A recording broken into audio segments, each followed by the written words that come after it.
जय हिंद फ्रेंड्स। हम बात करने वाले हैं आज 1773 के रेगुलेटिंग एक्ट के बारे में। छोटा सा टॉपिक है, इसी तरीके से हम ऐसे छोटे छोटे टॉपिक को बहुत ही कम समय में डिस्कस करने का प्रयास करेंगे ताकि अधिकतर चीजें हम जो है ऐसे छोटे छोटे पार्ट के रूप में आप लोगों को बताते चले।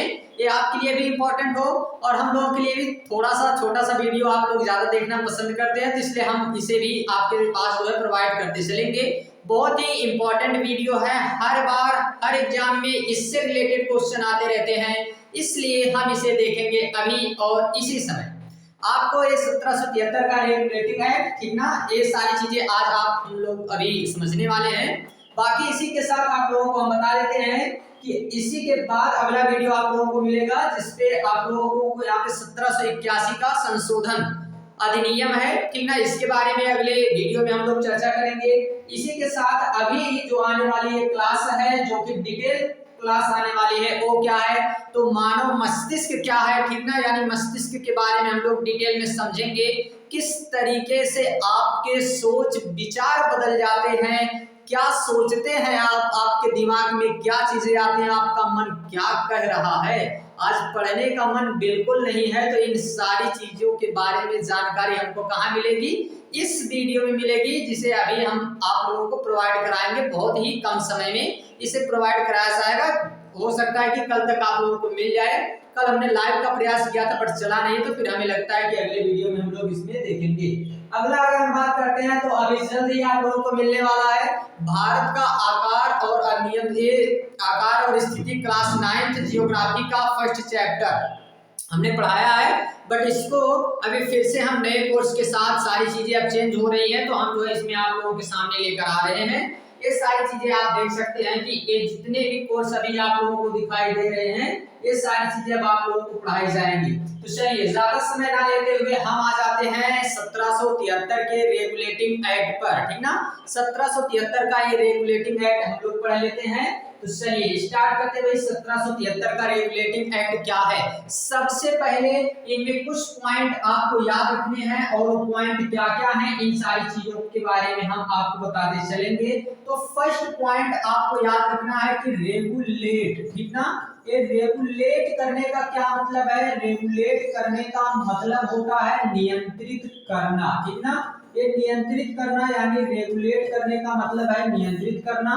तो देखिए यहाँ पे ब्रिटिश सरकार क्या करेगी, ब्रिटिश सरकार ईस्ट इंडिया कंपनी को नियंत्रित करेगी। और क्यों, क्योंकि ईस्ट इंडिया कंपनी ब्रिटिश सरकार से 10,000 पाउंड का, 10,000 पाउंड नहीं 10 लाख पाउंड का ये क्या लेती है कि कर्ज लेती है। तो कहती भाई हमको ना पैसा चाहिए, अब ये पैसा चाहिए, इसीलिए अब इसके पैसे के बदले में इसको कहते हैं कि एक तरीके से ये पैसे देंगे, और पैसे देके जो है वहां पे क्या करेंगे, इसको रेगुलेट करने का काम करेंगे। तो इनसे जो है पैसा ले करके और इनके ऊपर क्या करेंगे, कानून लगा देंगे, कानून लगाएंगे, एक तरीके से इनको रेगुलेट करेंगे, ठीक ना।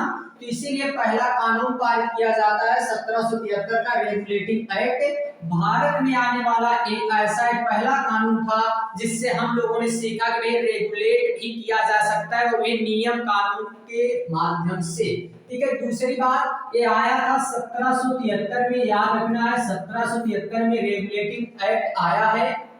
इसे फर्स्ट स्टेप ऑफ सेंट्रलाइजेशन कहा जाता है, फर्स्ट स्टेप ऑफ सेंट्रलाइजेशन। इसका क्या मतलब है, इसका मतलब है सर जी कि इसका सिंपल सा मतलब है कि पहली बार हमने केंद्रीयकरण की शुरुआत की। केंद्रीयकरण की शुरुआत कैसे, तो आपको बता दें कि ये हमारा क्षेत्र है, यहाँ पे पावर ऑफ जोन्स 3 थे, 3 पावर ऑफ जोन्स थे। यहाँ पे अगर हम बात करते हैं तो कौन कौन आ जाएगा, पहला यहाँ पे आ जाएगा जिसको हम जानते हैं बॉम्बे के नाम से, ठीक ना, पहला बॉम्बे था। दूसरे नंबर पे हम बात करते हैं तो मद्रास था, ठीक है, दूसरे नंबर पे मद्रास था। और तीसरे नंबर पे कौन था, तो तीसरे नंबर पे बंगाल था, ठीक है। ये यहाँ पे 3 पावर ऑफ जोन्स थे। तो इसमें से सभी के पास अपने अपने क्या होते थे, गवर्नर होते थे, सभी के अपने गवर्नर रहेंगे, और जिनके अपने अपने जो गवर्नर हैं इनके पास कुछ शक्तियां दी गई रहती थी, ठीक ना। ये अपने अपने गवर्नर होते थे और इनके पास कुछ शक्तियां दी जाती थी जिसको कहते थे लेजिस्लेटिव पावर और एग्जीक्यूटिव पावर। ठीक है, एग्जीक्यूटिव पावर और लेजिस्लेटिव पावर, ये दो तरीके की पावर इनको शक्ति दी जाती थी। यानी कार्यकारी परिषद और विधायी परिषद, ये दो तरीके की शक्ति इनके पास थी। लेकिन यहाँ पे क्या हुआ कि जब ये 1773 का रेगुलेटिंग एक्ट आता है तो इसमें एक निर्माण किया जाता है गवर्नर जनरल ऑफ बंगाल का। ठीक ना, यहाँ पे बनता है बंगाल का गवर्नर जनरल। और ये जो बंगाल का गवर्नर जनरल बनेगा, बंगाल का जो गवर्नर जनरल बनता है, पहले केवल बंगाल का एक गवर्नर था, इसे बना दिया गया 1773 के रेगुलेटिंग एक्ट से गवर्नर जनरल ऑफ बंगाल, मतलब ये बंगाल का गवर्नर जनरल बन गया है। और एक कौन व्यक्ति था, तो इसका नाम याद रखना है, बहुत ही इंपॉर्टेंट है, पूछा जाता है बार बार। तो एक कौन बना था, वारेन हेस्टिंग। वारेन हेस्टिंग को बनाया गया था governor general of Bengal, Bengal का गवर्नर जनरल। इसी के साथ चार लोग और थे जिनको कहा जाता है कि इसकी सहायता करने के लिए बनाए गए थे। तो 4 सदस्यीय परिषद भी इसमें बनाई गई थी। और 4 सदस्यीय परिषद में अगर हम बात करते हैं तो यहाँ पे कौन कौन लोग थे, शामिल थे, तो देखिएगा 4 सदस्यीय परिषद, 4 सदस्यीय परिषद, इसमें कौन कौन, इसे काउंसिल ऑफ 4 भी कहा जाता है, इसे कलकत्ता काउंसिल भी कहा जाता है, क्योंकि इसमें 4 लोग शामिल थे इसलिए इसे काउंसिल ऑफ 4 कहते हैं। एक कलकत्ता यानी बंगाल में बनाई गई थी, इसीलिए इसको क्या कहा जाता है कि काउंसिल ऑफ कलकत्ता भी कहा जाता है। ठीक है, इसमें अगर आपको बात करें तो 4 लोग थे, वारेन हेस्टिंग के साथ बारवेल, क्लेवरिन, फ्रांसिस और मानसन, फ्रांसिस और मानसन, एक इसमें 4 लोग थे। ठीक ना, इसमें 4 लोग ऐसे शामिल थे जिन्हें कार्यकारी परिषद में एक सदस्य परिषद के रूप में बनाया गया था। इसी के साथ और भी आप क्या याद रखेंगे, तो ये जो गवर्नर जनरल बने हैं, यही गवर्नर जनरल को क्या किया गया कि यहाँ के जितने गवर्नर थे इनकी जो लेजिस्लेटिव पावर थी, यानी जो इनकी लेजिस्लेटिव पावर थी, ये कहाँ चली जाती है, ये चली जाती है 1773 के इस कानून के तहत कहाँ चली जाती है, तो ये चली जाती है बंगाल के गवर्नर जनरल के पास। ठीक ना, बंगाल के गवर्नर जनरल के अधीन कर दी जाती है। इसीलिए इसे क्या नाम दिया जाता है, इसे फर्स्ट स्टेप ऑफ सेंट्रलाइजेशन कहा जाता है, कि पहली बार केंद्रीयकरण की शुरुआत होती है। याद रखिएगा कि ये फर्स्ट स्टेप ऑफ केंद्रीकरण है, लेकिन जैसे जैसे आप 1773 से 1858 की तरफ जाएंगे तो क्या होगा, यहाँ धीरे धीरे सेंट्रलाइजेशन बढ़ेगा, मतलब केंद्रीयकरण बढ़ता जाएगा। ठीक है, केंद्रीयकरण बढ़ता जाएगा। और ये सबसे हाई कब होगा, तो मैक्सिमम होगा 1833 में। 1833 में सबसे अधिक सेंट्रलाइजेशन देखने को मिलता है। ठीक है, इसी के साथ कुछ चीजें और भी याद रखनी है, और क्या क्या याद रखना है तो आप ध्यान देंगे। ठीक है, इसी के साथ आप लोगों को याद रखना है कुछ और भी बातों को। चलिए उन बातों को भी हम आपको बता देते हैं। तो क्या क्या बातें भाई आपको याद रखनी है, 1 मिनट रुकेंगे, थोड़ा सा जस्ट वेट, माइक का वायर हिल रहा है। ठीक है, कोई प्रॉब्लम नहीं है, माइक का वायर ही तो है। यहाँ पे हमने क्या देखा है, हमने देखा है जितनी चीजों को आगे हम समझते हैं तो हमें क्या ध्यान देना है, कैसे बार बार आगे हमको क्या समझना है। आगे हम ये समझते हैं कि ये जो काउंसिल ऑफ 4 बनाई गई थी, और जो यहाँ पे 1773 में ये बनाया गया था एक तरीके से काउंसिल ऑफ 4, और इसी के साथ क्या बनाया गया है, तो इसी के साथ बनाया गया है यहाँ पर अगर हम बात करते हैं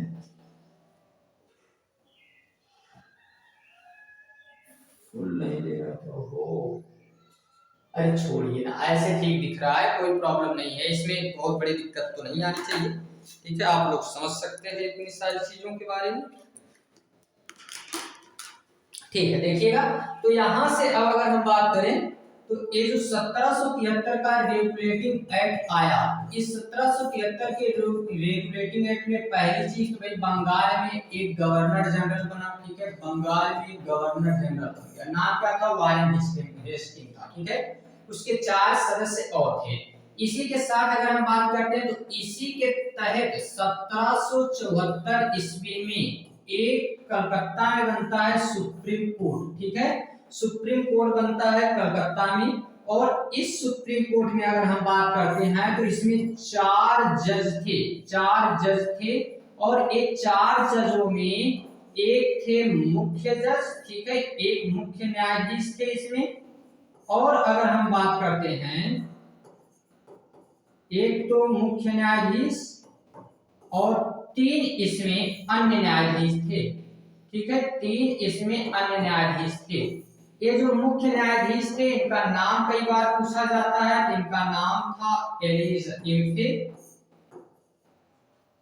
इम्फे करके इनका नाम बताया जाता है। ठीक है, ये सुप्रीम कोर्ट यहाँ पे बना था पहली बार 1773 ईस्वी में ही यहाँ पर सुप्रीम कोर्ट बनाया गया था। दूसरी बात, इसी में और चीजें क्या याद रखनी है, तो इसी 1773 में ही आप लोगों को याद रखना है कि यहाँ पर ही पहली बार कहा गया कि जितने भी कंपनी के जो कर्मचारी हैं, जो भी कंपनी के कर्मचारी हैं, ये अपना खुद का मतलब वे व्यक्तिगत किसी भी प्रकार का कोई व्यापार नहीं कर सकते हैं, और ना ही ये रिश्वत ले सकते हैं, और ना ही एक उपहार ले सकते हैं। ये इतने दुष्ट लोग थे ना, दुकान पे जाके बोलते थे कि जानते हैं हमको कुछ सामान चाहिए, और जो सामान चाहिए तो अगर 10 रुपए किलो है तो कहते थे कि हमको ये 12 रुपए किलो दे दीजिए। बोलते थे क्यों भाई इतना महंगा क्यों लेना है, बोलते थे महंगा इसलिए लेना है ना, ये जो अभी हम लोगों को 10 किलो चाहिए 10 रुपए के भाव से है मान लीजिए, तो 12 रुपए के भाव से क्यों लेते थे, ताकि जो 2 रुपए एक्स्ट्रा दे रहे ना उससे बदवा के अपने लिए कुछ सामान लेके जाएंगे, अपने खुद के लिए पर्सनली, और जाएंगे तो वहां पे क्या बता देंगे पता है कि हमको ना भारत के लोग बढ़िया मानते हैं इसीलिए हमको उपहार दे दिए हैं। अरे तुमको कितना मानते हैं हम लोग, अभी मिल जाए तो बताते हैं तुमको कि कितना हम लोग मानते हैं। ठीक ना, तो ये लोग जो है इस तरीके से क्या करते थे भाई, उपहार वगैरह लेते थे, इसीलिए कंपनी घाटे में चली गई। तो फिर ब्रिटिश सरकार ने क्या किया, रेगुलेटिंग एक्ट यहाँ से पारित कर देता है। ठीक है, तो ये सारी चीजें आपको याद रखनी है इस पूरे 1773 के रेगुलेटिंग एक्ट में। पहला जितनी चीज हमने अभी बताया, रेगुलेट करने का पहला काम, फर्स्ट स्टेप ऑफ सेंट्रलाइजेशन, पहला गवर्नर जनरल वारेन हेस्टिंग, यहाँ से इनकी पावर चली गई है। ठीक है, आगे अगर हम बात करते हैं तो जितना ज्यादा आप जाएंगे 1800, यहाँ एक चीज और याद रखिएगा, 1773 से लेकर एक हिस्टोरिकल अंडरस्टैंडिंग का पार्ट है 1858 तक, इसको कहा जाता है कंपनी रूल। कंपनी रूल के नाम से जानते हैं। और 1858 से 1947 तक इसको ब्रिटिश रूल के नाम से जानते हैं, या फिर इसी को क्राउन रूल भी कहा जाता है। ठीक है, ब्रिटिश रूल कहिए या फिर इसी को क्राउन रूल भी कह सकते हैं। ठीक है, तो ये चीज आप याद रखेंगे। अगला टॉपिक हम कौन सा देखने वाले हैं, तो अगला टॉपिक हमें मिलेगा वो 1781 का संशोधन अधिनियम। अगला टॉपिक आपको मिलने वाला है, और जैसे ही ये टॉपिक आप लोगों को मिलेगा तो इसके बाद जो है भी अगला टॉपिक, मतलब इसी के साथ एक एक अगले स्टेप पे हम लोग चलते चले जाएंगे। तो चलिए मिलते हैं अगली क्लास में, तब तक के लिए thanks, take care, bye bye.